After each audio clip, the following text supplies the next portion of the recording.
Hallelujah. Kama yebazibwa abooluganda ndi musanyufu nateera okukomawo okwongera okubeera nga tuyiga ku kitabo kino ekya Revelation. Ku Sunday twakoma ku ssuula ey'okumeka, twali ku ssuula ey'okubiri era twakoma ku lunyiriri olw'omusanvu.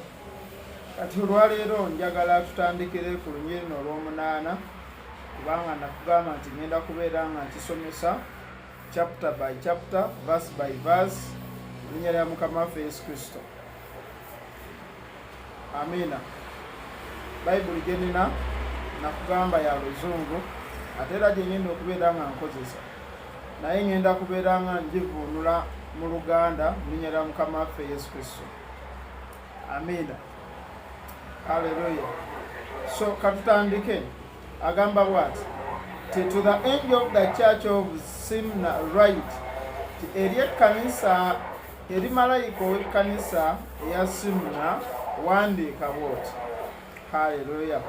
Agamba, these are the words of him who is the first and the last. Bino bye bigambo by'oyo atandika ate era asembayo, the first and the last, who died and came to life again. Oyo yafa ate era n'akomawo mu bulamu nate. Agamba bw'ati, I know your afflictions and your poverty. Timanyi okuyiganyizibwa kwo era mmanyi n'obwavu bwo. Amina. Yet you are rich. Naye ate oli mugagga. I know the slander of those who say they are Jews and are not, but a synagogue of Satan. Nti manyi abo abakuvuma abeeyita Abayudaaya naye ng'ate si Bayudaaya, wabula ekkuŋŋaaniro lya Sitaani. Hallelujah. Amen. Agamba nti, do not be afraid of what you are about to suffer. Nti totya ku ebyo by'onootera okuyitamu okubonaabonyezebwa. I tell you that devil will put some of you in prison to test you. Nti Sitaani agenda kukwata abamu ku mmwe abateeke mu kkomera okubagezesa. Amina. And you will suffer persecution for 10 days. Era mujja kubonyaabonyezebwa okumala ennaku 10. N'agamba atya, to be faithful even to the point of death. Timubeere beesigwa ne bwe kiba kyetaagisa okutuusa ku kufa, mubeere beesigwa. Hallelujah. Amen. Agamba bw'ati, and I will give you the crown of life. Tinja kubawa engule ey'obulamu. Amina. He who has an ear, let him hear what the Spirit says to the churches. Nti eri buli muntu yenna alina amatu awulire Omwoyo kyagamba ekkanisa. Amen. He who overcomes will not be hurt by the second death. Nti oyo awangula tagenda kulumizibwa n'okufa okwokubiri. Amina. Amen. Wuliriza bulungi. Ngenda kozesa eddakiika ntono naye nsaba obubaka obufune bulungi mu linnya lya Mukama waffe Yesu. Mukama waffe Yesu ayogera eri ekkanisa eno ey'e Smyrna, agigamba bw'ati nti manyi, amen, manyi okubonyaabonyezebwako. Oyinza okuba oli awo olwaleero ng'olina okuyiganyizibwa kw'oyitamu, naye njagala kutegeeza olwaleero nti Mukama waffe amanyi ekyo ky'oyitamu, era amanyi nti ogenda kiwangula mu linnya lya Yesu. Togenda kiremererwa, tekigenda kuwangula naye gwogenda okukiwangula. Amiina. Akimanyi nti okiyitamu, akimanyi kikunyigiriza, amanyi tokyagala, olina kyeweeta tonnakifuna, naye Yesu akimanyi nti ogenda kiwangula. Haleluya. Ogenda kiwangula, era nange nzize kuzzaamu amaanyi ogenda kukiwangula. Amiina. Agamba nti manyi nti obwavu bw'ombumanyi, manyi your lack, manyi bw'otalina, naye kugamba oli mugagga. Haleluya. Akimanyi Yesu nti saawa zino toyina, saawa zino oli mwavu, naye oli mugagga. Lwaki? Kubanga oli mu Kristo Yesu. Olwobeera mu Kristo Yesu obeera n'ebintu byonna. Amen. Obeera n'ebintu byonna. Haleluya. N'agamba bw'ati nti era awo w'oli waliwo abeeyita Abayudaaya bakuvuma. Haleluya. Bakuvuma. Naye agambye nti ate abo si n'Abayudaaya, naye kuŋŋaaniro lya Sitaani. Amen. Ekkanisa eno we yali, haleluya, waliwo abantu nga bo bagamba nti Abayudaaya bokka be bandibadde abalokole, Kristo yandibadde yajjirira bo, era nga bavuma bano abaali bakola batya, abaali balokose. Amen. Naye Mukama waffe agamba nti manyi beeyita Abayudaaya naye si Bayudaaya, nga wala kuŋŋaaniro lya Sitaani. Amiina. Kikyo nziza okuzzaamu amaanyi olwaleero nti oyinza okuba oli awo ng'aliwo abantu abakuvuma, bamayinza n'okuba baluganda mu Yesu nga bakuvuma. Amiina. Naye agambye akimanyi, tobatya. Amen. Tobatya. Mukama omulungi yeebazibwe. Nziza okuzzaamu amaanyi olunaku olwaleero, nziza okukubuulira ebigambo bino eby'obunabbi, kubanga bw'obanga omanyi tosobola kubula. Omuntu yekka atamanyi yabula, naye gwe bw'obanga omanyi tosobola kubula. Tuli mu kitabo kya Kubikkulirwa essula ya 2 tutandise n'olunyiriri lw'omunaana. Haleluya. Olunyiriri lw'omunaana okukomera ddala ku lunyiriri lw'e11. Mukama waffe ayogera eri ekkanisa eno eya Simuna, naye ekkanisa eno olwaleero kati yeggwe. Amen. Yeggwe ayita mu bino ekkanisa bye yali eyitamu. Mukama gwe gwayogera naawe olunaku lwaleero. Agambe bw'ati.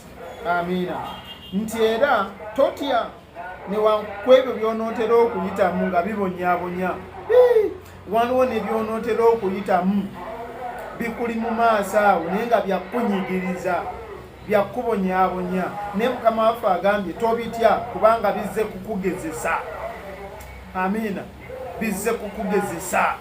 Naye bw'onoomala ekigezo ekyo nkuzzaamu amaanyi ogenda kubeera mu buwanguzi mu linnya lya Mukama waffe Yesu.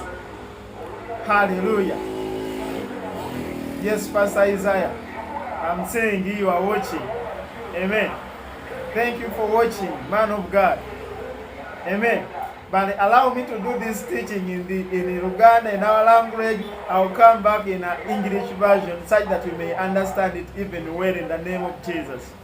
Amen. Mukama omulungi yeebazibwe. Hallelujah. Hallelujah. Kubanga njagala okutegeeza olunaku olwaleero nti bino by'onootera okuyitamu, Mukama waffe byagamba nti onootera okubiyitamu, bigenda kujja, bigenda kukunyigiriza, naye ogenda biwangula. Ogenda biwangula. Amiina. Agambye bw'ati. We are in the book of Revelation chapter number 2 from verse 8. Hallelujah. Amen. Agambye bw'ati. He is saying like this. Listen. That do not afraid of what you are about to suffer. I tell you that the devil will put some of you in prison to test you, and you will suffer persecution for 10 days. Amen. This kind of persecution you are about to suffer has a limit, has a time set on it. Amina. Okuyiganyizibwa kuno kwogenda okuyitamu Sitaani kwategese kuyinako ekkomo, has limit. Amen. But for 10 days, it will be over. Now, I mean, you have to endure, even if it means to go to death. God will give you the crown of life in the name of Jesus. Mukama omulungi yeebazibwe. Hallelujah. Agambye atya nti be faithful, even to the point of death, and I will give you the crown of life.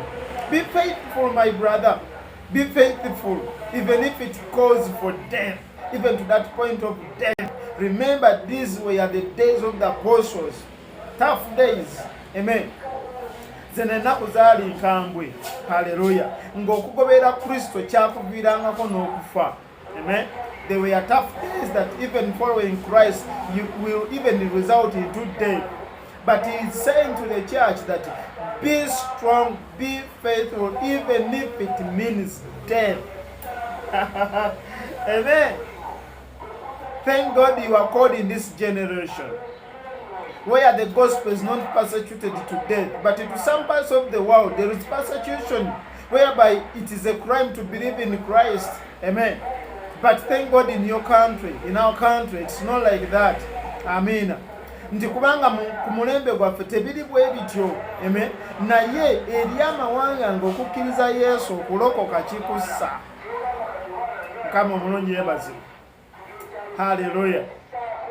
Naye nkugamba nti agambe bw'ati, I will give you the crown of life. Yesu agenda tuwa engule ey'obulamu. He will give us the crown of life. This is our hope. This is why we are serving. This is why we are standing, because we know that there is a crown of life. Amen. Little by little, I'm going to be teaching this book of Revelation, chapter by chapter, verse by verse. Amen. Whenever you see me, tune in. Amen. Hallelujah. Because there is much that God is going to teach us through this prophecy of the Bible. Amen. Mukama yebazibwe nnyo. Hallelujah. Amen. Agambye bw'ati nti he who has an ear, let him hear what the Spirit says to the churches.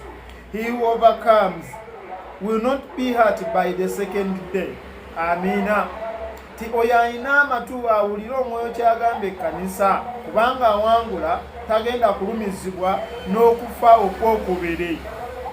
Will not be hurt by the second day. Remember, there is a second day. Hallelujah. That's when we will stand before God and everyone will be judged according to his deeds. Amen. Tugenda yimira maaso ga Namulondo ya Mukama Katonda, tusalirwe omusango buli muntu okusinziira ku bikolwa bye. Era abalisangibwa nga tebawandiddwa mu kitabo eky'obulamu bagenda kusibwa mu nnyanja y'akanuumiro, kwe kufa okwokubiri. The Bible says that on the judgment day, everyone whose name was not found written in the book of life will be thrown into the lake of burning sulfur. That's the second death. So the Bible says that if you overcome, you will not be hurt by the second day. Hallelujah. So these are the encouraging words to such a believer who is passing through a hard time. Amen. Your ministry may be passing through a hard time. Your family may be passing through a hard time. But God is saying, be strong. Believe in Him. Keep the faith until the end. Amen. Hallelujah. Era nga maliriza. Saagala kumaliriza broadcast eno nga sirina gwe mpise kulokoka. Bw'obanga oli eyo oyagala okulokoka osobola okuddamu ebigambo bino. Gamba nti Mukama waffe Yesu nkwebaza kubanga mpulidde ekigambo ky'olunaku olwaliro, era nkusaba mu linnya lya Yesu nsonyiwa ebibi byange byonna bye nkoze emabega. Wandiika amannya gange mu kitabo eky'obulamu era ogansimule mu kitabo eky'okufa. Nkwata okubeera Mukama w'obulamu bwange era ndokosa okuva olwaliro mu linnya lya Mukama waffe Yesu. Amen. If you are watching and you want to accept Jesus Christ as your Lord and Savior, it's very simple and very easy. Open up your heart, open up your spirit, and say, Dear Lord, thank you for the word I've heard today. I give you my life. Be the Lord of my life. Be my Lord, be my Savior. Write my name in the book of life. From now onwards, I confess that I am born again. If you have answered those words, you are born again in the name of Jesus. Thank you for watching. We are going to tune in next time in the same book, in the book of Revelation. Amen. Amen. So may God bless you as you read this book in your free time and as you watch every video that I'll be uploading in the name of Jesus. May God bless you. Have a blessed day in the name of Jesus. Amen.